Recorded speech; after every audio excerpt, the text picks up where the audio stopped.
Bismillahirrahmanirrahim. Assalamualaikum warahmatullahi wabarakatuh. Kami dari kelompok 9 Advokat 3 yang beranggotakan Nara Fardani dan saya Nimatul Rois ingin menjelaskan tentang pendampingan dalam penanganan perkara pidana. Selanjutnya, yang pertama pendampingan perkara pidana pada penyidikan dan penyelidikan. Penyidikan adalah serangkaian tindakan penyidik dalam hal dan menurut cara yang diatur dalam undang-undang ini untuk mencari serta mengumpulkan bukti yang dengan bukti itu membuat terang tentang tindak pidana yang terjadi dan guna menemukan tersangkanya. Pasal 1 ayat 2 KUHP. Selanjutnya, penyelidikan adalah serangkaian tindakan penyelidik untuk mencari dan menemukan suatu peristiwa yang diduga sebagai tindak pidana guna menentukan dapat atau tidaknya dilakukan penyidikan menurut cara yang diatur dalam undang-undang ini. Pasal 1 ayat 5 KUHP. Adapun kewenangan penyidik dan penyelidik meliputi pemeriksaan, penangkapan, penahanan, penggeledahan dan pakaian dan rumah, pemasukan rumah, penyitaan barang, pemeriksaan surat-surat atau berkas-berkas, pemeriksaan tempat kejadian dan pemeriksaannya. Poin selanjutnya yaitu pendampingan penanganan perkara-perkara pidana pada penuntutan.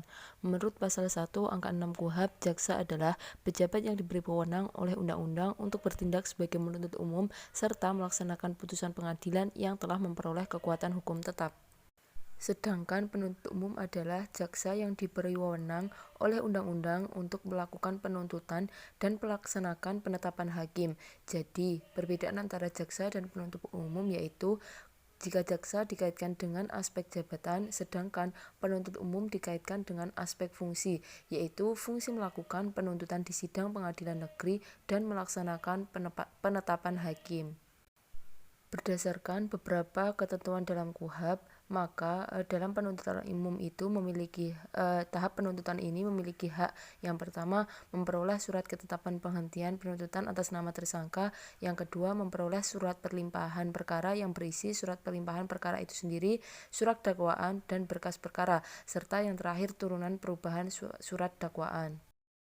Surat dakwaan bagi penasihat hukum sangatlah penting, karena dengan mempelajari surat dakwaan, maka penasihat hukum akan dapat mempelajari kelemahan-kelemahan dari surat dakwaan tersebut untuk kemudian dijadikan sebagai dasar dalam membuat eksepsi atau keberatan terhadap surat dakwaan. Dalam teori dan prakteknya, eksepsi ini ada 3. Yang pertama, eksepsi kompetensi bahwa pengadilan negeri tidak berwenang memeriksa dan mengadili perkara yang diajukan kepadanya, karena misalnya perkara tersebut seharusnya diadili dan diperiksa oleh pengadilan negeri lain. Yang kedua, eksepsi bahwa surat dakwaan tidak dapat diterima karena adanya kekurangan syarat formil dalam dakwaan. Contohnya, surat dakwaan tidak mencantumkan tanggal dan tidak ditantangani oleh jaksa penuntut umum. Yang ketiga, eksepsi bahwa surat dakwaan harus ditolak karena tidak menguraikan dengan cermat dan teliti tentang tindak pidana yang didakwakan sehingga dakwaan tersebut menjadi kabur. Poin yang selanjutnya yaitu pendampingan penanganan perkara-perkara pidana pada dakwaan. Sebuah perkara pidana jika berkas acara pemeriksaan atau BAP dan tersangkanya sudah dilimpahkan ke pengadilan negeri, maka status tersangka berubah menjadi terdakwa.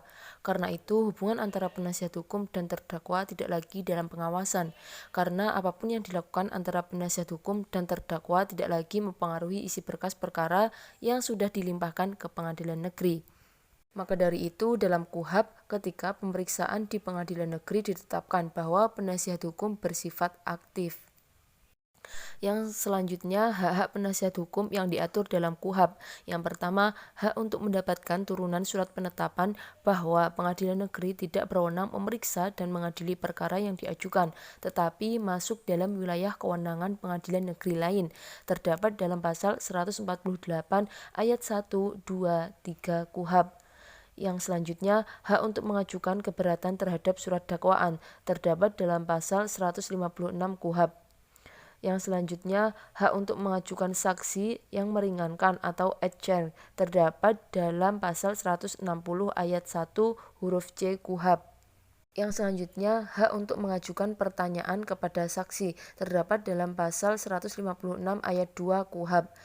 Yang terakhir, hak menolak saksi melalui hakim yang menyidangkan perkara terdapat dalam pasal 172 ayat 1 KUHP. Sekian presentasi dari kelompok kami, banyak kurangnya kami mohon maaf. Wassalamualaikum warahmatullahi wabarakatuh.